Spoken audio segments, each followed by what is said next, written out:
Hello दोस्तों, आपका हमारे इस चैनल में आने के लिए मोस्ट वेलकम। आज के प्रैक्टिस सेट 9 में हम आपको लोगों के लिए बहुत ही इम्पॉर्टेंट क्वेश्चन लेके आए हुए हैं, जिसे आप लोग गंभीरतापूर्वक समझें। ये विभिन्न कम्पिटिटिव एग्जाम के दृष्टिकोण से आपके लिए बहुत ही अनिवार्य है। इसके पिछले वाले वीडियो में हम AP, GP, HP से रिलेटेड 51 क्वेश्चन तक बता चुके हैं। अब ये क्वेश्चन नंबर 52 है। देखिए, बहुत ही अच्छा क्वेश्चन है। यदि n का न्यूनतम मान, जिसके लिए 1 + 3 + 3 का स्क्वायर प्लस लास्ट में है 3 to power n-1 greater than 700, तो इसके लिए क्या बताना है कि n का न्यूनतम मान क्या होगा, जिसके ये शर्त लागू है। अगर है तो n का न्यूनतम मान क्या होगा। देखिए, अब स्टूडेंट आप लोग समझिए ये किस प्रकार की सीरीज दिख रही है। 1 3 3 का स्क्वायर है। अगर ये देखिए गुणोत्तर श्रेणी है ना, तो क्योंकि अगले में से पहले का भाग करें तो 3 3 आता जाएगा। 9 है, ये 1 है, 3 3 3 आता जाएगा। तो इसका मतलब इसमें जो गुणोत्तर श्रेणी है, इसमें सार्व अंतर है, जिसमें सार्व रेशियो, कॉमन रेशियो जिसे कहेंगे, सार्व निष्पत्ति जिसे कहेंगे, वो 3 है। और इसमें पद संख्या देखिए स्टूडेंट, ये 1 है, ये दूसरा पद है, और ये तीसरा पद। तीसरा में घात देखो 2 लगा हुआ है, चौथे में आगे 3 लगेगा, तो n में n-1 घात लगेगा। इसका मतलब इसमें n टर्म है। इन्हें समझिए, n-1 टर्म नहीं, इसमें n टर्म है, क्योंकि आप देख रहे हैं इसमें एक बढ़ता हुआ, एक घटते हुए क्रम में लगा हुआ है ना, n टर्म है, और 700 से बड़ा ही है। तो गुणोत्तर श्रेणी है, तो गुणोत्तर श्रेणी के n पदों का योग सूत्र लगा देंगे। तो यहाँ पर फर्स्ट टर्म a कितना है, a बराबर है 1 है। कॉमन रेशियो r कितना है, कॉमन रेशियो r 3 है। पद संख्या n है। ठीक, तो गुणोत्तर श्रेणी के n पदों का सूत्र जो SN होता है, वो होता है a × अब यहाँ r का मान अगर 1 से बड़ा है तो r पहले हो जाएगा, r⁻n-1 डिवाइड बाई r-1, ये होगा। अब इसमें मान रख देंगे, तो a तो यहाँ 1 है, 1 लिख देते हैं, और r कितना है, 3 है, तो 3 लिख दिया। पद संख्या n ही है, 3n-1 बटे 3 - 1, ये हो गया। ठीक है, ये जो है ये है। अब ये जो योगफल SN है, ये योगफल यहाँ रख देंगे सूत्र में, क्योंकि इतना n पदों का योगफल है, n पदों का योगफल ये है, ये 700 से बड़ा है, इसलिए हो कितना जाएगा, ये हो जाएगा आपका 3 टू पावर n-1 बटा 2 ग्रेटर देन 700। ठीक, तिरछा गुणा कर देंगे तो 3 to power n-1 greater than 7 दूनी 1400 हो जाएगी। एक 75 कर देंगे तो 3 to power n greater than 1401 हो जाएगा। अब स्टूडेंट n का न्यूनतम मान क्या होगा, जिसके लिए ये इनइक्वालिटी सेटिस्फाई हो जाए, इन्हें 1401 से अधिक गिनतियां आ जाए इधर की संख्या, n का क्या मान चढ़ा दिया जाए। तो स्टूडेंट देखें, n का मान अगर आप 6 रखते हैं, तो n का मान अगर हम 6 रखते हैं, देखिए n का मान 6, n बराबर मैं 6 मानता हूँ, तो 3 घात 6 हो जाएगा। और 3 को 6 बार गुणा कराएं तो 3 त्रिकाएँ 9, 3 27, 3 81, 81 त्रिका 243, 5 बार में 243 होगा, हाँ, और 6 बार कितना होगा, 243 गुणते 3 करेंगे तो 3 त्रिकाएँ 9, 3 चौको 12, 3 दूनी 6, 1 7, 729 होगा 6 बार में। और स्टूडेंट फिर से 3 से गुणा करेंगे, अगर हम फिर से गुणा जब कराएंगे तो 3 9 27, और 3 दूनी 6, 6 2 8, 3 27, 3 6 2 8, और 3 7 21, ये होगा। इसका मतलब जब हम n का मान, ये तो 5 बार हुए, 6 बार हुआ, 6 बार में 729 हुआ, जबकि 1401 से बड़ा होना चाहिए। इसका मतलब n का मान कितना लेंगे, 7। n का मान जब हम 7 लेंगे तब जा हो सकता है, तब जाके 1401 से बड़ा हो सकता है। इसका मतलब कितना होगा, 3 टू पावर 7 ग्रेटर देन 1401। तो इसका मतलब n कितना होगा, इसलिए जो n का मान होगा वो स्टूडेंट 7 होगा, यही इसका आंसर हो जाएगा। ठीक है स्टूडेंट, ये आप तो ध्यान से गुणा भाग कर लेंगे। ठीक है, ये होगा। अब अगला क्वेश्चन देखिए, क्वेश्चन नंबर है 53। ये 53 क्वेश्चन देखिए बहुत इंपॉर्टेंट है। अर्थमेटिक प्रोग्रेशन, AP के पहले P पदों का जोड़ Q एवं पहले माने प्रथम P पदों का जोड़ Q है, योग Q है, एवं प्रथम Q पदों का योग जोड़ P है। तो अर्थमेटिक प्रोग्रेशन के AP के P + Q पदों का योग क्या होगा, ये बताना है स्टूडेंट। तो जैसे देखिए, ये अर्थमेटिक प्रोग्रेशन से रिलेटेड है, और योग वाला सूत्र लगेगा यहाँ पर। तो योग का सूत्र आप जानते हो, SN = n पद है तो n/2 ठीक है, और ये होता है 2a plus n minus 1 into D.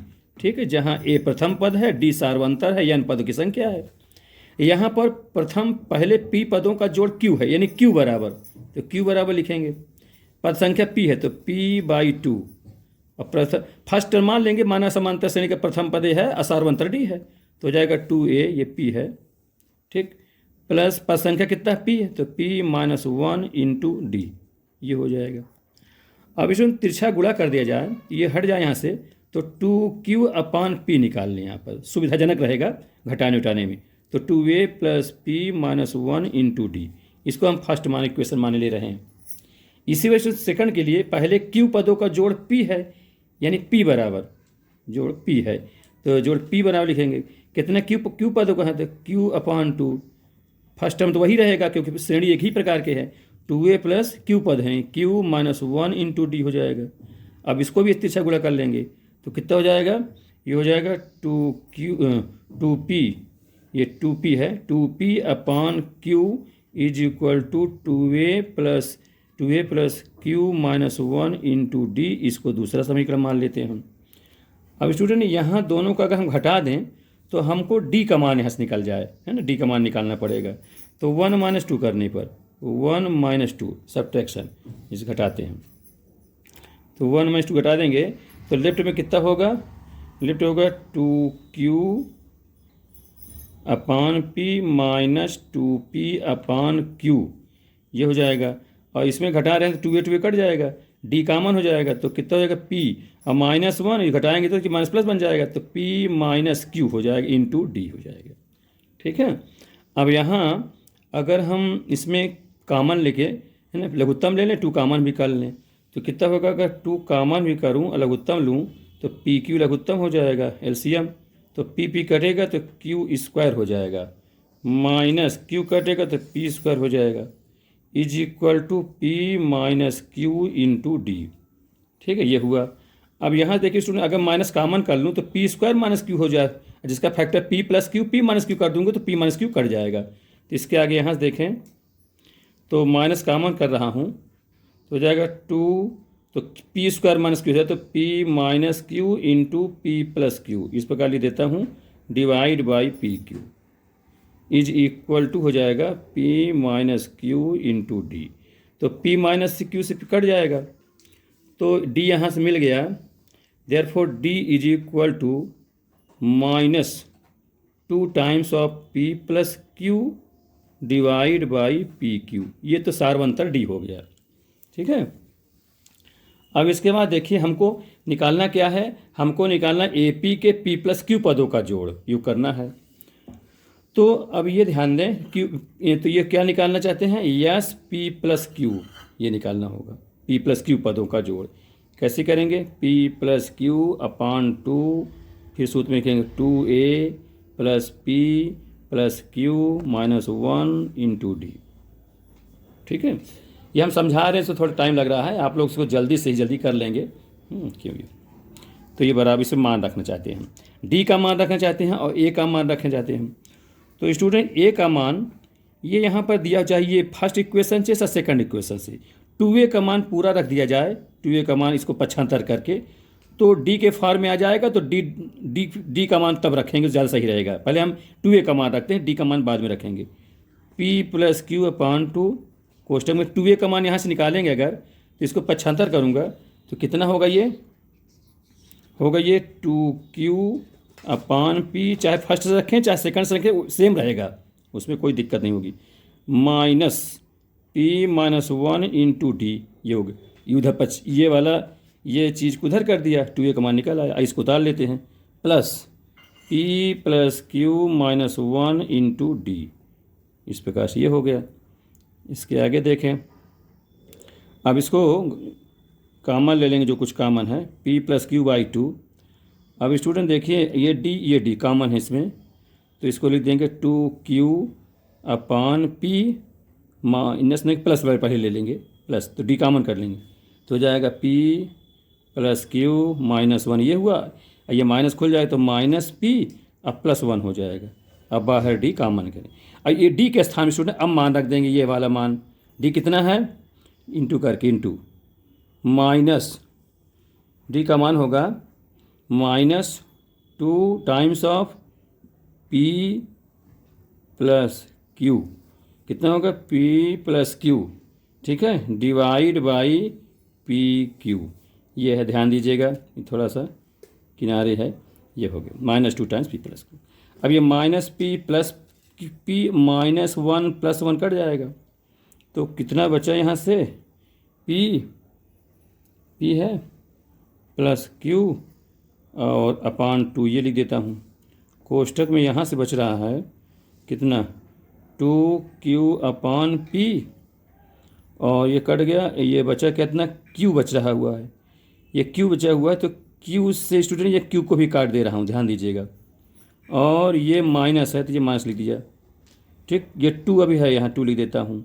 कोष्टक में कितना बचेगा? p प्लस q है, और डिवाइड बाई p है, q से कट गया, ध्यान दीजिएगा इसको, ये हो गया। अब स्टूडेंट दो कामन है, नीचे p का, उसको कामन करके 2 से काट देते हैं, जगह कम है इसलिए ध्यान दीजिएगा, थोड़ा सा एक लाइन शॉर्ट कर रहा हूँ। p प्लस क्यू है ना, /2 ये है, ये तो है ही है। और कामन जो ले लिए हैं, 2 ये कामन है, अब p ये कामन है, नीचे निकाल लेता हूँ। तो यहाँ से क्या बचे? 2/p कामन हो जाएगा, तो q यहाँ से बच रहा है, माइनस यहाँ से बचेगा p माइनस q, ठीक है। तो ये -q प्लस q कट जाएगा, 2 से 2 भी कट जा रहा है। अब इसको ये p जो यहाँ, ये p जो है, ये p कट जाएगा, ठीक है, माइनस बचेगा, तो कितना हो जाएगा? माइनस टाइम्स ऑफ कितना? Minus times of p plus q। यही स्टूडेंट आंसर होगा आपका किसका? यस, p प्लस q पदों का सम, है ना, समांतर श्रेणी के, minus times of p plus q, ये जाके आंसर होगा। ठीक है स्टूडेंट, समझ बात आ गई होगी, बहुत अच्छे से आप कर लीजिएगा फेयर बना करके। अगला क्वेश्चन देखिए, मैं आप लोगों के बहुत ही अच्छे अच्छे क्वेश्चन लाया हूँ, जिससे आप लोग पढ़ेंगे तो बहुत ही सफलता मिलेगी कंपटीशन में और क्लास की दृष्टिकोण से भी। 54 है, यदि एच पी तथा क्यू का हरात्मक माध्य यानी हार्मोनिक मीन हो तो h/p प्लस h/q का मान क्या होगा, ये बताना है। तो स्टूडेंट जैसे जानते हैं हरात्मक माध्य का क्वेश्चन है ये, और हरात्मक माध्य के लिए आप सूत्र जानते हैं, h हरात्मक माध्य है और p और q दो पद हैं, तो क्या होता है? h बराबर 2pq divide by p plus q, ये होता है हरात्मक माध्य का सूत्र। तो यहाँ से हमको इस टाइप का लाना है, h/p प्लस h/q लाना है, तिरछा गुणा कर दें इसको ऐसे कर दें, तो क्या हो जाएगा? p प्लस q अपान, इसको यहाँ कर दें और ये नीचे ला लें, अपान pq यहाँ ला देंगे, तब तो वो भाग जाएगा, बटे आएगा, तो ये कितना होगा? 2/h हो जाएगा। अब इसका दोनों में डिवाइड करूँगा, p/pq प्लस, ये q बड़ा लिखना चाहिए, चलिए ठीक, बड़ा, q/pq, ठीक, इज इक्वल टू 2/h हो जाएगा। तो यहाँ से p से p कट जाएगा, यहाँ से q से q कट जाएगा, तो यहाँ बचा क्या हुआ? 1/p पहले लिख दिया हूँ, plus 1/q is equal to 2/h हो गया। अब h का तिरछा गुणा कर दीजिए, तो h/p plus h/q is equal to 2। तो स्टूडेंट इसका जो आंसर पूछ रहा है, मान पूछा कितना? 2, ये 2 जो है यही आंसर हो जाएगा। ठीक है स्टूडेंट, समझ में आ गई हो बात ये। अब अगला क्वेश्चन देखें, ये भी बहुत इंपॉर्टेंट क्वेश्चन है। 55 लॉगरिथम से रिलेटेड, श्रेणी से रिलेटेड क्वेश्चन है ये। श्रेणी log 4 बेस पर 2 माइनस log 8 बेस पर 2 प्लस log 16 बेस में है और 2 उसके सामने है, जिसका log लेना है। ऐसे करते हुए इनफाइनाइट टर्म है, इसका सम बताना है, नहीं योगफल बताना है। तो स्टूडेंट देखिए, सबसे पहले ऐसे क्वेश्चनों में बेस समान करना चाहिए। देखिए यहाँ 4 बेस है, या 8 है या 16 है, तो जब तक बेस समान नहीं होगा तो हम उसमें फार्मूला नहीं लगा सकते, जोड़ का, योग का फार्मूला। तो जैसे सबसे पहले एक फार्मूला आपको बताऊँ, फार्मूला यह बताता हूँ लॉग की प्रॉपर्टी। जैसे लॉग, ठीक है, लॉग मान लीजिए सामने यहाँ कुछ है, मान लीजिए यहाँ पर m लिख देते, m⁻p है, ये बेस में n⁻q है, इस टाइप का है, माने जिसका लॉग लेना है वो भी पावर के रूप में है, जो बेस है वो भी पावर के रूप में है। तो स्टूडेंट फार्मूला ये होता है, दोनों पावर गुणांक में पहुँच जाते हैं उसी रूप में, ये ऊपर है तो ऊपर रहेगा, ये नीचे है तो बटे करके नीचे हो जाएगा। ये ध्यान दीजिएगा लॉग की प्रॉपर्टी में, है ना, इस प्रकार p और ये नीचे है तो बटे q, अब बाकी उतार दीजिए जो बच रहा है, log m है, अब बेस में n है तो n लिख देते हैं। ये ध्यान दीजिएगा, बहुत इंपॉर्टेंट फार्मूला है ये। और भी जितने लॉगरिथम के फार्मूले आएंगे, इस्तेमाल होंगे, वो हम सब आप लोगों को बताते चलेंगे। ठीक है, इतना देखिए पहले इसको। फिर यह देखिए, अब ये 4 है, इसको हम 2 का पावर 2 लिखते हैं। एक बार इसको लिख देते हैं, log 2 बेस पर 2, और सामने 2 है, माइनस log 2 पावर 3 बेस पर है, ये 2 है, फिर प्लस log 2, अब बेस ऐसे पढ़ने, log 2 base to the power 4 हो जाएगा, फिर माइनस इस प्रकार से S1। अब स्टूडेंट यहाँ सामने वाला जो है, इसमें तो पावर नहीं लगा है, यह पावर कुछ नहीं, 1 मानेंगे, और यहाँ जो बेस वाले में पावर 2 है, तो इसको नीचे उतारना है, तो 1 और यहाँ 2, तो क्या 1/2 हो जाएगा। ठीक, 1/2। तो स्टूडेंट बचे क्या, फिर log 2 बचेगा, log 2 हर होता जाएगा। तो ध्यान दीजिए, एक प्रॉपर्टी और ध्यान दीजिए, जिसका लॉग लेना है वो, और जिस बेस दोनों सेम रहे, ए हो या ई हो या 2 हो, तो उसका मान सदैव 1 हुआ करता है, ये ध्यान दीजिएगा। ठीक, ये प्रॉपर्टी है।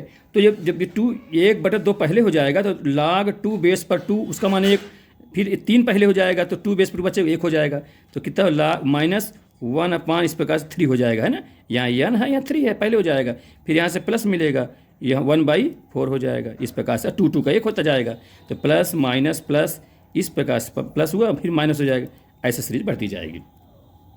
ठीक है, ये हुआ। अब स्टूडेंट आप देखें, ये किस सीरीज से रिलेटेड है, किस फार्मूले से रिलेटेड है। तो सबसे पहले ध्यान दें, जब फैक्टोरियल नहीं होता है किसी में, तो वो log के जो फार्मूले हैं, log 1 + x, log 1 - x, वो फार्मूला इस्तेमाल करेंगे। तो यहाँ पे स्टूडेंट फार्मूला देखें, सबसे पहले फार्मूला लेता हूँ मैं, log 1 + x का ये फार्मूला होता है x - x²/2। इसमें फैक्टर नहीं चलता, ध्यान दीजिएगा, बाकी में फैक्टर चलता है, e टू पावर हो या साइन cos tan वाले में हो, सब फैक्टर चलता है, नहीं चलता। प्लस माइनस, फिर प्लस x³ फिर प्लस है माइनस x4/4, इस प्रकार चलेगा, प्लस माइनस, फिर प्लस, ऐसे चलेगा। अब स्टूडेंट यहाँ पर देखें, x तो है नहीं है सीरीज में, तो x के में 1 बैठा देंगे, 1 रख देंगे, तो कितना हो, log 1 + 1, ऐसा लिखते, जिसको हम लोग क्या कहेंगे, log 2, इधर लिख देता हूँ, जो कि हो जाएगा log 2। ठीक है, यहाँ 1 -1/2 प्लस 1/3 -1/4, फिर प्लस, इस प्रकार से मिलता जाएगा। अब स्टूडेंट देखिए आप लोग, यहाँ पर प्लस 1 नहीं है, 1 को पक्षांतर कर लीजिए, तो कितना हो जाएगा, log 2 और -1, तो कितना हुआ, ये हुआ -1/2 प्लस 1/3 -1/4, फिर प्लस, इस प्रकार से होता जाएगा। अब स्टूडेंट देखिए, यहाँ पर 1/2 प्लस में है, फिर माइनस में है, जबकि यहाँ 1/2 माइनस में है, तो इससे ये बनाया हूँ। अब इससे ये आए तो इसका ऋण, यहाँ धन है ना, उत्तर धन में होना चाहिए, यहाँ ऋण माइनस है, ये इसको माइनस होना चाहिए, तो यहाँ प्लस है, इसका मतलब माइनस कॉमन कर लें। अब वो माइनस स्टूडेंट इधर लगा दें, तो जब इधर लगा देंगे तो क्या हो, ये प्लस बन जाएगा और ये माइनस हो जाएगा, इसका मतलब हो जाएगा 1 - log 2। अब बेस कुछ नहीं तो आप मान सकते हैं, = कितना 1/2, ये प्लस है तो माइनस हो जाएगा 1/3, ये माइनस है तो प्लस हो जाएगा 1/4, फिर आगे -1/5, प्लस माइनस, इस प्रकार से मिलता चला जाएगा। तो अब देखिए हो गया, पूरा मिल गया, 1/2 -1/3 प्लस 1/4, ऐसे मिलता चला जाएगा। तो इसका जो मान है कितना है, 1 - log 2 बेस e, ये इसका एक्सपेंशन, इसका पूरे का योगफल है इसका। ठीक है स्टूडेंट, ये आपका आंसर हो गया। ठीक है, इस समझ बात आ गई होगी। देखिएगा, अब आगे देखिए, क्वेश्चन नंबर है 56 देखिए, बहुत अच्छा क्वेश्चन है। यदि a⁴x बराबर b⁴y बराबर c⁴z तथा b² बराबर ac हो, तो y का मान क्या होगा, ये देखिए। अब स्टूडेंट देखिए, इसमें ये तीनों टर्म बराबर हैं, तो इसको हम किसी कांस्टेंट के बराबर मान लेते हैं। जैसे मान लीजिए, इसको हम मान लेते हैं k के बराबर मान ली थोड़ी देर, ठीक है, k कोई भी कांस्टेंट मान सकते हैं। तो ये चीज़ भी k के बराबर, ये भी k के बराबर, ये भी k के बराबर, तो a⁴x बराबर k हुआ। तो यहाँ से a का मान निकालना चाहते हैं, तो इसका क्या, इसका x का 1/x हो जाएगा, यहाँ पर k⁴1/x हो जाएगा, है ना, क्योंकि 1/x लगाएंगे तो कट जाएगा, इधर आ जाएगा। इसी प्रकार से b निकाल लेंगे, तो b का जब मान निकालेंगे तो k⁴1/y हो जाएगा। इस बार सी का मान निकालेंगे तो के टू पावर 1/z हो जाएगा। तो ये ए बी सी का जो मान निकल आया है इसमें रख दिया जाए बी स्क्वायर बराबर ए सी में। तो बी का मतलब के टू पावर 1/y, यहाँ रखेंगे के टू पावर 1/y, 2 लगा तो 2/y हो जाएगा। ए के स्थान में के टू पावर 1/x इंटू सी के स्थान में के टू पावर 1/z। अब देखिए स्टूडेंट, बेस समान है तो पावर जुड़ जाते हैं, तो के to power 1/x plus 1/z, इधर के टू पावर 2/y हो जाएगा। अब बेस समान है तो पावर बराबर होते हैं, है ना, तो कितना 2/y is equal to 1/x plus 1/z हो जाएगा। अब इसका अगर एलसीएम ले लिया जाए तो कितना हो जाएगा, x से z एलसीएम हो जाएगा, तो ये z अब प्लस x हो जाएगा, इधर 2/y हो जाएगा। अब इसको पलट दिया जाए, therefore y/2 is equal to x/z divide by x plus z। हमसे y का मान पूछा है तो इसे पीछे गुणा कर दें, therefore y is equal to 2x/z divide by x plus z। ठीक है, ये y की वैल्यू हो गई। इसका मतलब ये y की वैल्यू भी हो गई। इससे ये भी निष्कर्ष निकल रहा है कि x y z जो है किस में है, HP में है ना। तो यानी इससे ये भी निकल रहा है साथ में कि x y z किस में है, HP, यानी हरात्मक प्रोग्रेशन, है ना, हरात्मक श्रेणी में है x y z, क्योंकि y बराबर 2 times of x z by x plus z होता है। ठीक है, इस प्रकार से। अब अगला क्वेश्चन देखिए, अगला क्वेश्चन है, यदि दो धनात्मक यानी पॉजिटिव नंबर हैं a व b, उसके am यानी अर्थमेटिक मीन, ज्योमेट्रिक मीन और हार्मोनिक मीन यानी समांतर माद, गुणोत्तर माद और हरात्मक माद समान हो अगर, तो a व b में क्या रिलेशन होगा ये बताना है, दोनों में संबंध क्या है। ठीक है, तो देखिए जब तीनों समान हैं यानी am is equal to gm is equal to hm, ये समान है और दो संख्या a, तो उनके दो संख्या a और b है, तो समांतर मान निकाल कर रख दिया जाए, यानी a प्लस b/2, उसी का गुणोत्तर मान निकाल लिया जाए ab का रूट, उसी का हरात्मक मान निकाल लिया जाए 2ab divide by a plus b, ये होता है। ठीक, अब यहाँ a व b में संबंध बताना है स्टूडेंट, तो इनमें कोई दो लेके चलते हैं, जैसे इसको पर ले लें, चाहे हम ये लें, चाहे ये दोनों पकड़ ले लें, कोई भी दो ले सकते हैं। तो मान इसको दे लेते हैं तो क्या मिलेगा यहाँ a प्लस b/2 बराबर रूट AB, ये ले लिया, तिरछा गुणा कर दें तो a प्लस b बराबर 2 times of root A root B लिख दें, चाहे इकट्ठा लिख देते हैं, इस प्रकार से हो जाए। अब इसको इधर लाते हैं जब, तो जाएगा a plus b minus 2 times of root AB बराबर 0 हो जाएगा। ठीक है, अब इसको इसी में देखिए आगे, इसमें इसको हम लिख सकते हैं परफेक्ट स्क्वायर बना सकते हैं, जैसे a को लिख सकते हैं रूट A का होल स्क्वायर, b को लिख सकते हैं रूट B का whole square minus 2 times of root A into root B बराबर 0 हो जाएगा। तो काहे का फार्मूला हो गया, root A minus root B का होल स्क्वायर बराबर 0, तो वर्गमूल ले लेंगे तो इधर जाएगा, तो इसका मतलब क्या हुआ, रूट A बराबर रूट B हो जाएगा, देन इम्प्लाइज रूट वर्क कर देंगे दोनों का, तो a बराबर b हो जाएगा। इससे ये निष्कर्ष निकला, ये रिलेशन हुआ कि दोनों संख्याएं जो हैं क्या हैं, आपस में बराबर हैं। ठीक है स्टूडेंट, ये हो गया। इसी प्रकार से जैसे हम ये दोनों लिए हैं, आपकी इच्छा तो आप भी दोनों ले सकते हो या ये दोनों ले सकते हो, तीनों प्रकार से आ जाएगा, सभी में इसी प्रकार से आएगा। ठीक है, हाँ, तो ये हो गया आपका 57 नंबर। आगे देखिए 58, यदि लॉगरिथम से है, बहुत इंपॉर्टेंट क्वेश्चन है, ये कई बार कई एग्जाम में आ चुके हैं, ध्यान दें, कम्पिटिटिव एग्जाम में। ये है log AL बेस पर x, log AM बेस पर x और log AN बेस पर x AP में हो तो n स्क्वायर का मान क्या होगा, ये बताना आपको। अब इसमें log की प्रॉपर्टी यहाँ चलेगी, और ये AP है तो अर्थमेटिक के पहले लगाएंगे। अर्थमेटिक जैसे जानते हो, तीन संख्याएं ABC, अगर ABC अर्थमेटिक में हो, AP में हो, तो क्या शर्त होता है, बीच वाले के 2 गुना 2 times of B is equal to A plus C, first और लास्ट के सम के बराबर होता है।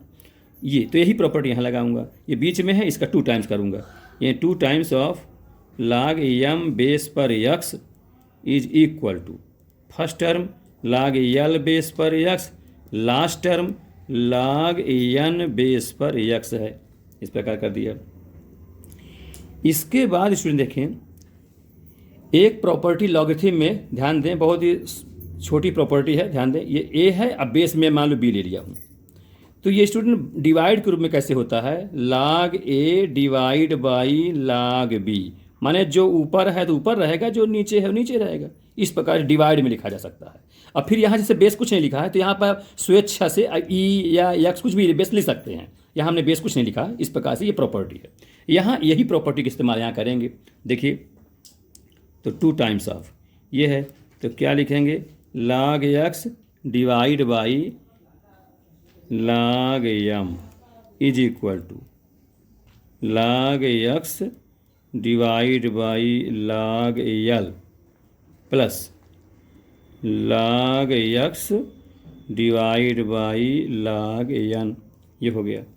अब देखिए स्टूडेंट ये दोनों तरफ में log x है तो कॉमन लेके काट दे, यहीं हम काट दे रहे हैं, log x log x cut जाएगा।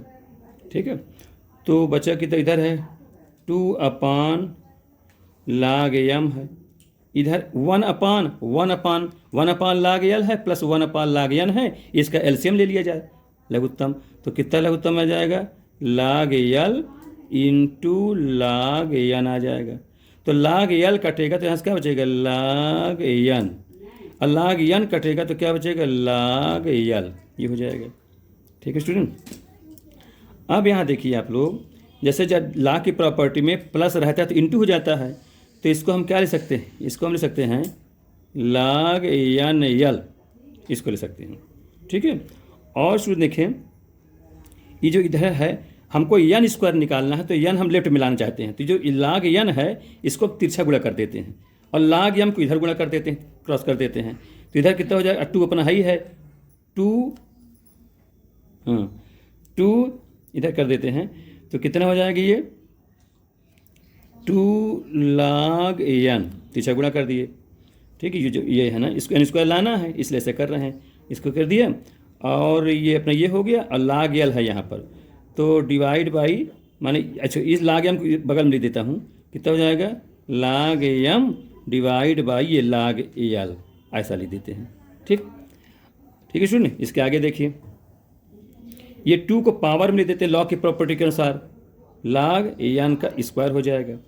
और इधर वाले देखिए ये कितना हो जाएगा, ये जो डिवाइड में है इसको भी इकट्ठा एक बार log में बनाना चाहता हूँ, तो कितना हो जाएगा log l बेस पर m, और बगल में जो लिखा हुआ है कितना log n l है। ठीक है, ये है। अब देखिए स्टूडेंट, अब जैसे ये log इधर है तो इधर भी log एक जगह दिखे तब हम log कर सकते हैं, हमको n स्क्वायर का मान निकालना है। अच्छा, ये जो log l बेस पर m है ये कोई कांस्टेंट मान लेते हैं, इसका गुणांक मानते हैं। अब आप जानते हो कोई गुणांक पहले जैसे मान लिया जाए, ये मान लिया जाए जैसे हम n log x लिखा है तो n कहाँ हो सकता है, पावर में हो जाएगा। ये हो सकता है log ऑफ x का पावर n, पावर वाला गुणांक में, गुणांक वाला पावर में हो जाता है। तो इसको कांस्टेंट मानते हुए इसको पावर में लगा देते हैं, जिससे कि log कट जाए, n स्क्वायर का माना जाए। तो ये हो जाए कितना log ऑफ n l के पावर में, मैंने इस पावर कितना log ऑफ l बेस पर m, ये लिख दिया। और इधर कितना लिखा है log ऑफ n स्क्वायर है अपना। ठीक है, अब ये स्टूडेंट log कर सकता है, तो देयरफॉर n स्क्वायर बराबर हो गया n l का होल पावर log में l बेस पर m। स्टूडेंट ये आंसर हो गया। स्टूडेंट ध्यान दीजिएगा, बहुत ही अच्छा क्वेश्चन है ये, कई बार कंपटीशन में आ चुके हैं, और log से इससे आपका log भी कंप्लीट होता चलेगा, अलग से नहीं पढ़ाना पड़ेगा हमें, और log की छोटी छोटी प्रॉपर्टी हम बताते चलेंगे तो सब ये क्लियर हो जाएंगे। अब अगला क्वेश्चन देखिए 59 क्वेश्चन देखिए, यदि SN यानी n पदों का सम दिया है बराबर NP plus 1/2 n into n-1 into Q, ये अर्थमेटिक प्रोग्रेशन के n पदों का योगफल है, तो इसका कॉमन डिफरेंस क्या होगा, यानी सार्व अंतर d क्या होगा, ये आपको बताना है। तो जैसे जो जानते हैं स्टूडेंट, कॉमन डिफरेंस निकालना है तो 2 पद या 3 पद श्रेणी बनाई जाए, तो कम से कम 2 पद हो तो भी घटा के निकलता है। तो सबसे n बराबर 1 2 रखेंगे, n बराबर हम एक बार 1 रख देंगे, एक बार 2 रख देंगे। तो जब 1 रखेंगे तो S1 होगा, और वही प्रथम पद भी होता है, वही A1 भी हो जाएगा। तो 1 जब रखूँगा तो n 1, तो यहाँ P प्लस 1 रखेंगे, जब यहाँ 1 रखेंगे तो कट जाएगा, तो 0 बन जाएगा। कहने का मतलब A1 हमारा कितना हुआ, A1 हमारा P केवल हो गया। ठीक, अब A2 रखूँगा यानी S2, मैंने प्रथम दो पदों का योग, ये तो दो पदों का योग होगा, 2 रखेंगे तो 2p प्लस 2 रखेंगे, 2/2 कट जाएगा, 2 में से 1 यानी केवल q हो जाएगा, ये हो जाएगा। ये प्रथम दो पदों का योग हुआ। इससे हम a2 निकालेंगे, तो a2 कैसे निकलेगा, दूसरे पद के सम में पहले वाले घटा दें s1 को, तो s2 कितना है, वो हो जाए 2p प्लस q है। अब प्रथम पद वह कितना, s1 कितना है, s1 है p, तो माइनस p कर दिया, घटा दिया, तो कितना 2p में से p घट जाएगा, तो कितना p प्लस q, ये कितना दूसरा पद हो गया। इसका मतलब पहला पद a1 बराबर आया p, दूसरा पद a2 बराबर आया p प्लस q। तो हमको निकालना क्या, कॉमन डिफरेंस यानी सार्व अंतर d कैसे निकलता है, a2 माइनस a1, तो a2 है p प्लस q और a1 है p, तो ये p से p कैंसिल आउट, तो कितना बच जाएगा, ये q हो जाएगा। यही स्टूडेंट कॉमन डिफरेंस हो जाएगा, यानी सार्व अंतर ज्ञात हो जाएगा समांतर श्रेणी के। ठीक है, इस प्रकार से कर लेंगे। तो आज का लास्ट क्वेश्चन देखिए, अंतिम प्रश्न है, बहुत अच्छा प्रश्न है, ये भी कई वर्ष परीक्षा में कंपटीशन में आ चुके हैं। यदि 2 व 12 के बीच 6 समांतर माध्य पद हों तो उन सभी 6 संख्याओं का योग क्या होगा, सम क्या होगा। यहाँ हम 6 दे दिए, हो सकता है 8 पद हो जाए समांतर माध्य, चाहे जितने पद हों। तो स्टूडेंट इसका मैं एक बहुत इंपॉर्टेंट फार्मूला बताने जा रहा हूँ, तभी सवाल बताऊंगा। चाहे इस प्रकार समांतर श्रेणी से होता है, इसी प्रकार गुणोत्तर श्रेणी से भी होता है। ठीक है, बीच में 6 पद 8 पद समांतर के हों या बीच में 6 पद 8 पद गुणोत्तर के हों, तो उसका योग कैसे हो गया, उनका गुणा कैसे निकलेगा। तो देखिए, मान लिया जाए a और b दो संख्याएं हैं, इसके बीच में a1 a2 a3 करते हुए an अगर समांतर मध्य पद हैं, ठीक है, तो उन सभी का जो सम होता है यानी a1 plus a2 plus an माने n टर्म है, तो उन बीच के जितने भी टर्म हैं उनका जोड़ जो होता है, जो फर्स्ट टर्म है और जो लास्ट टर्म है, उन दोनों के समांतर माध्य यानी दोनों को जोड़ कर 2 से भाग करें, समांतर मध्य होता है। और जितने बीच के टर्म होंगे उस टर्म की संख्या से मल्टीप्लाई कर देते हैं। तो कितने टर्म, n टर्म हैं तो गुणते n लगा दें। ये स्टूडेंट बीच के पद निकालने के लिए सबसे इंपॉर्टेंट फार्मूला है कि जितने भी बीच के पद होंगे वो निकालने के, उनका सम निकालने के लिए उन दोनों को क्या कर देते हैं, उन दोनों को जोड़ माने उन दोनों को समांतर माध्य करके n से मल्टीप्लाई कर देते हैं। अगर गुणोत्तर होता तो इन सबको गुणा कर देते, उन दोनों के गुणोत्तर माध्य का यहाँ n गुणांक होता है तो वहाँ n पावर में हो जाता गुणोत्तर में। अगले बार गुणोत्तर बताऊंगा तो उसमें भी अच्छे क्वेश्चन बताऊंगा। देखिए फिर इसमें तो स्टूडेंट यहाँ पर इसके यहाँ पर कितना है, 2 और 12 के बीच में कितने समांतर माध्य पद हैं, 6 पद हैं। अब 6 समांतर में कोई मान सकते हैं, चलिए हम ए बी सी डी मान लेते हैं। मान लो ए हाँ प्लस लगा देते हैं, B plus C plus D plus E, 5 हुआ प्लस ए एफ। ठीक है, इसके भी यहाँ प्लस यहाँ भी जोड़ दे, प्लस यहाँ भी लगा देते हैं। तो ये बीच के स्टूडेंट 6 पद हो गए, चाहे A1 A2 कर देते, चाहे इसलिए देते। अब बीच में 2 है, लास्ट में 12 है, तो इन दोनों के बीच में 2 और 6 के बीच में 2 और 12 के बीच 6 पद हैं। तो इन सब का सम कैसे निकलेगा, इनका सम यानी A plus B plus C plus D plus E plus F. ठीक है, ये सब का सम निकालना है। तो क्या क्या हमने बताया है कि दोनों पद जो हैं, प्रथम पद जो है और लास्ट पद, दोनों के समांतर माध्य 2 + 12 अब डिवाइड बाई 2, समांतर माध्य का कितने गुना, जितने माने जितने पद हों बीच में 6 हैं तो 6 से गुणा कर दीजिएगा, तो कितना हो जाए, काट दीजिएगा, 2 से 2 × 6, तो 12 × 2 = 14 और 14 × 3 = 42। यानी इनका जो सम होगा स्टूडेंट 1 से लेकर 6 पद, सभी 6 संख्या का जो योग होगा वो 42 होगा। ये इसका आंसर हो गया। ठीक है स्टूडेंट, तो आज के क्वेश्चन में 60 प्रश्न तक हम आपको इम्पॉर्टेंट बताए हुए हैं। तो स्टूडेंट आप लोगों से यही अपील है कि वीडियो को लास्ट तक देखा करें और फेयर बना करके इसको ठीक से उतारें। ये परीक्षा के दृष्टिकोण से बहुत ही महत्वपूर्ण प्रश्न मैं बता रहा हूँ। ठीक है, क्लास 11 12 मान लीजिए 12 में नहीं है लेकिन 11th में है, 12 में कुछ क्वेश्चन इसके मिल सकते हैं और बाकी TGT PGT LT NDA में बहुत इंपॉर्टेंट रूप से आते हैं। और वीडियो आपको पसंद आवे तो स्टूडेंट लाइक सब्सक्राइब भी करें और अपने इष्ट मित्रों को बताया करें। Thank you. नेक्स्ट आपको अगले वीडियो में बताऊंगा।